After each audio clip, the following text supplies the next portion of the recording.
Hey, I'm Joel with Power Stance Import Export, and if you came across this video through an eBay listing, thanks for watching. That's what these videos are for. But if you happen to stumble across the video through a random search or YouTube suggestion and you have any questions about these vehicles, don't hesitate to give us a call at the number listed here, or find us on Facebook, Instagram, or the YouTube channel at Power Stance Import Export. We are the largest supplier of Land Rover Defenders in Michigan and most of the Midwest. So if you've ever wanted to own a Land Rover Defender, give us a call, find us online, and we are a licensed used car dealer right here in Oxford, Michigan.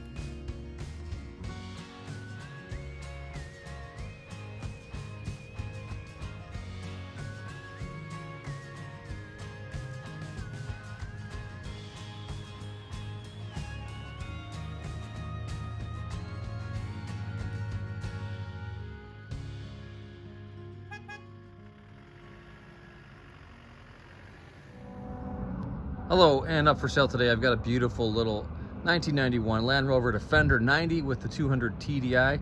Now this is a UK import, so it is right-hand drive, as you can see. It's now located here in Michigan. It has been legally imported and comes with a clean, clear Michigan title. So please allow me to walk you around the vehicle. I'll show you the inside, the outside, the underside, and we'll also take it for a test ride. So as you can see, it has been repainted in a lovely metallic flake tuxedo black. The paint job, I would say, has been done maybe 5 years ago or so. It's kind of hard to see. Maybe I'll take a look at the other side in the sun. There's a little bit of tree branch scratches and stuff in the paint here and there, but for the most part, pretty corrosion-free paint job. The panels are in great shape. Little bit of nicks and scratches here and there, but we do have an aftermarket aircon grill because we've got this massive aftermarket intercooler in there, which meant they had to do some additional plumbing for that.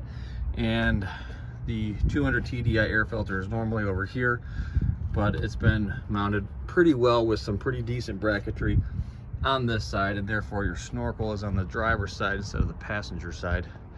So that's cool. Big old intercooler means better airflow, better horsepower, and economy. We got a set of halogen bulbs for the headlights, LED lights and signals up front. Light surrounds have been painted to match the body as well. The wheel arches are the stock flat black. We do have a Puma bonnet as well, and this is a metal bonnet, not fiberglass. Good amount of soundproofing on there as well. Walking around here to the driver's side, doors are in great shape. No corrosion on the skins or anything like that. Door frames have been repaired and are in beautiful shape. And the doors, they shut nice and solid. We're rolling. Inside here we've got a nice seat box cover, aftermarket seat covers. These are Exmoor trim, and the center cubby box matches as well. Nice little aftermarket steering wheel.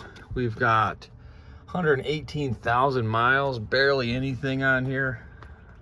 A nice velvety headliner, aftermarket rear sliding windows. The seals on the Alpine windows look like they've been replaced as well. Those are in good shape. We do have a set of general grabbers. The rears are in pretty decent shape, and 16-inch Defender Boost alloys.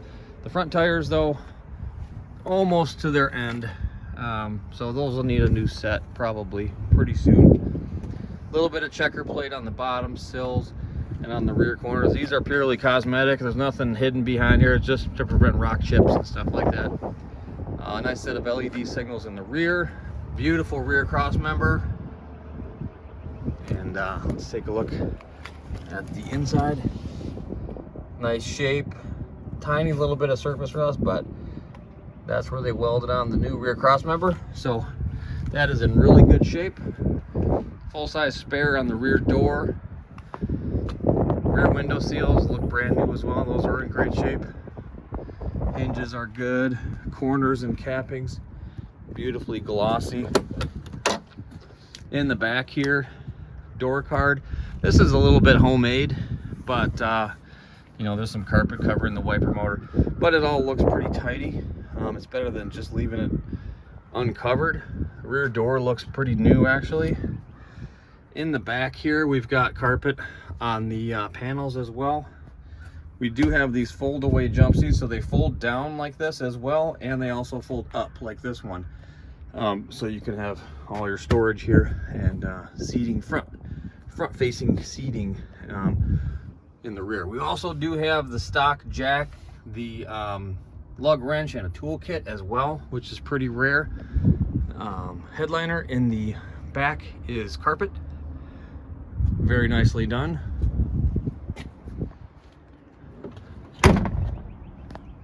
And on the passenger side, kind of hard to see this paint, but there, you know, a couple little tree branch scratches here and there. Nothing too serious. So, I mean, folks, this is an off-road vehicle. You're supposed to take it off-road, all right? The side step's a little crooked from hitting something off-road, but, you know, still works fine. Again, same story on the passenger side. Doors in great shape. They have been repaired, but they shut nice and solid. So again, great set of floor mats. Any water that gets in here is trapped in the floor mats. It's not getting to the floorboards. So there's a big layer of soundproofing here. Can't really show you the floorboards, but gearbox is great. I'll show you later when we take it for a test drive. Super solid. Stock mirrors, bulkhead, pretty decent shape.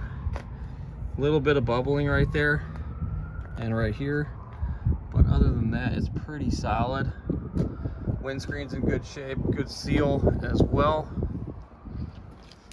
And again, here's the engine bay, looking pretty tidy actually. I don't see any leaks coming out of the valve cover gasket. We do have some new rubber on the intake hoses and turbo hoses.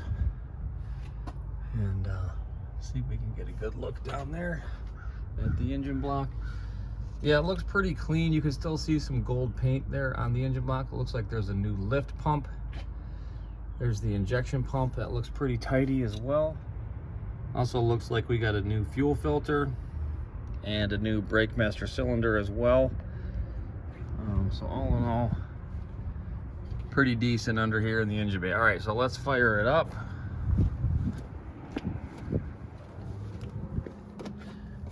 I have the keys. All right, full plug light. We're in neutral. All right.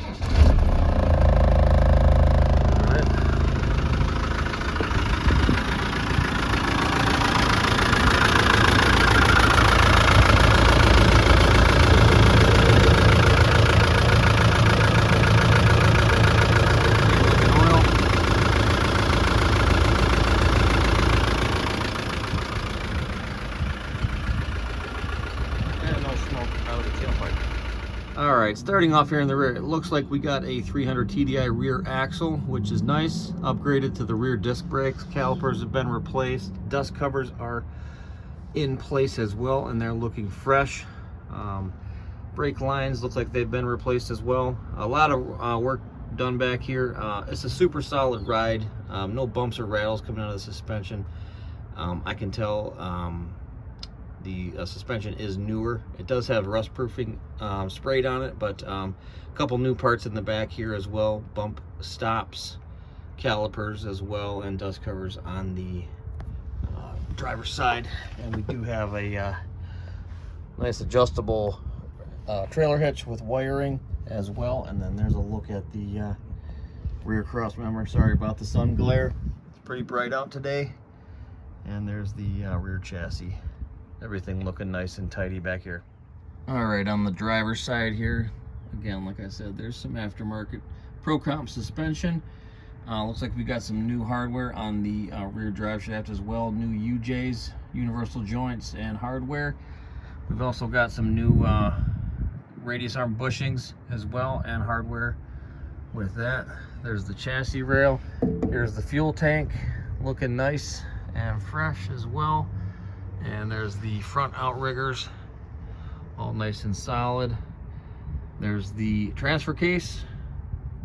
I mean, it looks pretty decent. I don't see anything dripping out of there. Not too bad. Muffler looks like it's been replaced within the last couple years. So it's a pretty solid unit. All right, here up front, the business end. Swivels actually look really good. No dripping or any moisture coming out of there, so those are in good shape. Dust covers are on the calipers, which is great. I do see a little bit of moisture here on the drop arm of the steering box. There's a tiny leak. That seal might be going bad on the steering box, but nothing too serious. It's not really dripping. There is the bottom of the motor. You can see there's a, looks to be a new gasket there on the timing belt cover. So that's good, and also a new gasket here on the oil pan. So that's been done recently. There's your crank pulley and power steering pump, steering dampener. Tie rod ends look good. And then again, passenger side, same story. The swivels have been replaced. You can see a new gasket here on the hub where they've been apart and replaced that seal. So all in all, pretty solid up front. All right, so let's take her for a ride. And while we wait for the traffic to clear here, one thing I really got to say is that this thing is super solid. You can tell, or at least I can tell, the gearbox has been rebuilt. It is super tight. There's no grinding at all, no clunking in the gear changes.